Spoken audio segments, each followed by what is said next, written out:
नमस्कार प्रिय दर्शकों, आप सभी का एस्ट्रो आनंदमय में स्वागत है। आपका खास कार्यक्रम है। एक सम्मानीय दर्शक हमारे साथ में जुड़ गए हैं, स्वागत करते हैं हम। जय श्री राधे राधे। राधे राधे गुरु जी। आशीर्वाद, भगवान आपको सदा सुखी रखें, सभी मनोकामना पूर्ण हो। क्या नाम है बेटा आपका? मेरा नाम कविता है गुरु जी। कविता जी। कविता जी कहाँ से बोल रही कविता जी? आगरा से बात कर रही हूँ। आगरा से। उम्र कितनी है आपकी? 38 साल। 38 साल जी। आप 1 मिनट के लिए आप हरिओम हरिओम का जाप कीजिए। हरिओम हरिओम हरिओम।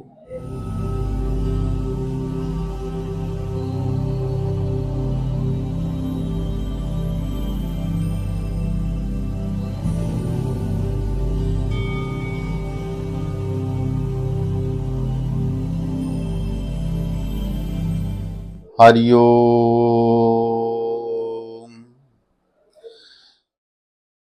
कविता जी, जी गुरु जी। आपकी तो बेटा बहुत तगड़ी समस्या दिख रही है भाई मुझे। आपके अपने ही घर परिवार में इतनी बड़ी समस्या है। आपके पति और पत्नी के बीच में कुछ अनबन चल रही है। हाँ जी गुरु जी। और रिश्ता काफी आप लोगों का खराब भी हो चुका है। जी गुरु जी, पति से लड़ाई झगड़ा होता है, बात तलाक तक आ गई है। मैं नहीं चाहती कि हमारा तलाक हो, हमारा रिश्ता बना रहे, पति मेरी बात माने। बिल्कुल। देखिए बेटा, पति बात भी मानेगा, क्योंकि आपके हस्बैंड, आपने देखा है कि आप दोनों के रिश्तों के बीच में जी। कौन सबसे ज्यादा डिस्टर्ब कर रहा है? मदर इन लॉ, आपकी सासू मां, अच्छा। आपकी ननद।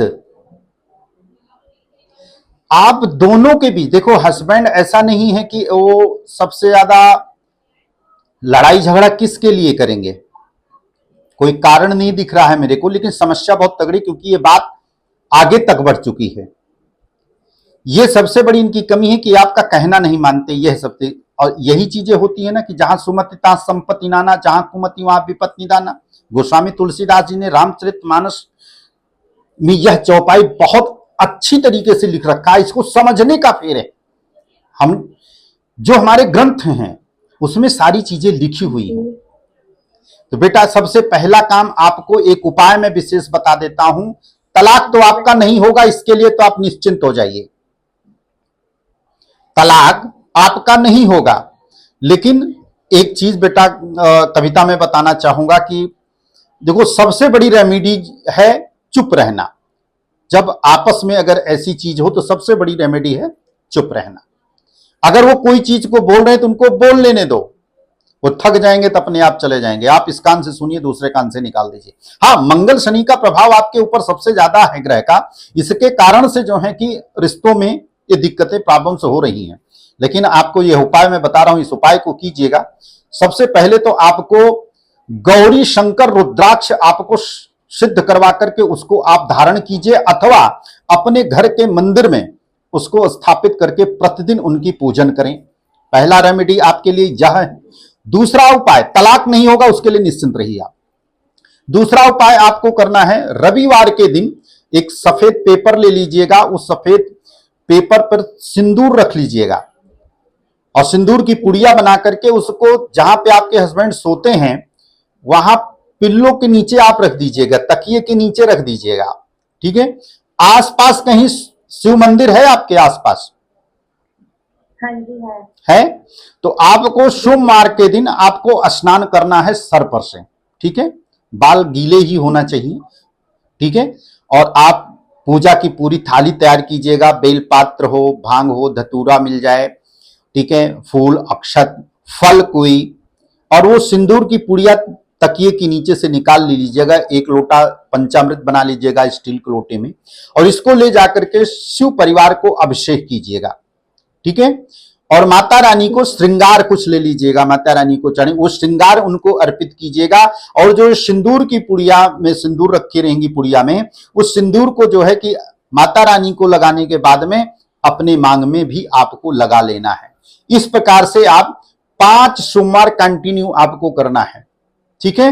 5 सोमवार तक अगर आप करेंगी तो आपका पति आपका कहना भी मानेगा, आपका पति आपसे जो लड़ाई झगड़ा होता है वह भी नहीं होगा, आपका पति जो आप के सासू मां के अधीन है वो बैलेंस करना उनको पता चल जाएगा कि हाँ ये माँ है तो इनको किस प्रकार से इनको हैंडल करना है, आप पत्नी है तो आपको किस प्रकार से हैंडल करना है, यही चीजें उनको नहीं आ रहा है। और समय रहते हुए मंगल ग्रह का और शनि ग्रह का तुरंत आपको उपाय करिए और एक गौरी शंकर रुद्राक्ष उसको सिद्ध करवा करके या तो आप धारण करें और या तो आप अपने घर के मंदिर में ही प्लेट में उसको पीतल के प्लेट में उनको कुछ चावल इत्यादि रख करके उसी पे आपको स्थापित करके उनकी प्रतिदिन आप पूजन करिए और शिव जी की चालीसा और भगवान शिव की आरती नित्य करना प्रारंभ करिए और घंटी की ध्वनि के साथ में आरती करिएगा, ठीक है। ठीक है गुरुजी। कविता, एक मेरे मन में एक प्रश्न है, मैं और जानना चाहता हूं आपसे, आप चूड़ी पहनती हैं कांच की या नहीं? पहनती हूँ गुरुजी। नहीं पहनते आप? देखिए हमारे शास्त्र में या अगर हम आज के 50 साल पहले भी जाएं तो महिलाएं चूड़ी और पायल क्यों पहनती थी? क्योंकि जब वो खनकता है तब हमारे घर की जितनी भी निगेटिव एनर्जियां होती हैं वो भाग जाती हैं। तो अगर आप नहीं पहनती हैं तो आप इसको धारण अवश्य कीजिए। कांच की चूड़ी और पायल आपको हमेशा जरूर पहनना चाहिए। और उन सभी के लिए मैं बताना चाहूंगा जिनके रिश्तों में इस प्रकार की दिक्कतें और परेशानियां देखने को मिल रही हैं और आ रही हैं, उनको कांच की चूड़ियां और पायल जरूर पहनना चाहिए। इससे पति पत्नी के संबंध मजबूत होते हैं और घर की निगेटिव एनर्जियां भी जो हैं दूर हो जाती हैं।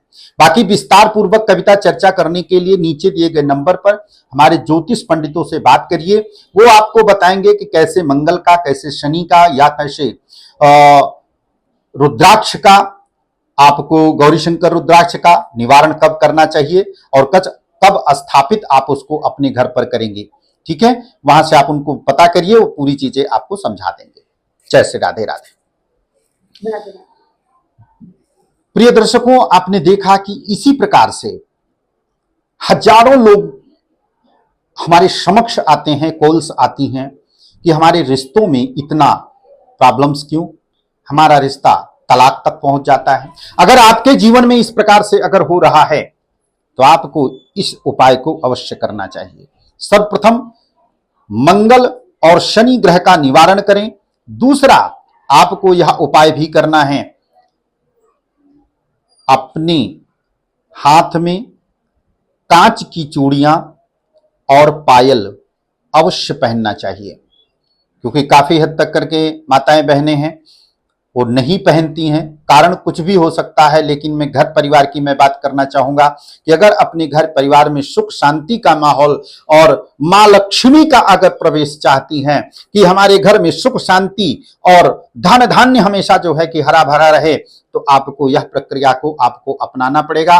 कांच की चूड़ियां और पायल आपको अपने हाथ में और अपने पैर में पायल आपको धारण करना चाहिए और मंगल शनि का इसके निगेटिव प्रभाव को निवारण करके इसके निगेटिव प्रभाव को कम करें, जिससे कि मैरिड लाइफ आपकी अच्छी चले।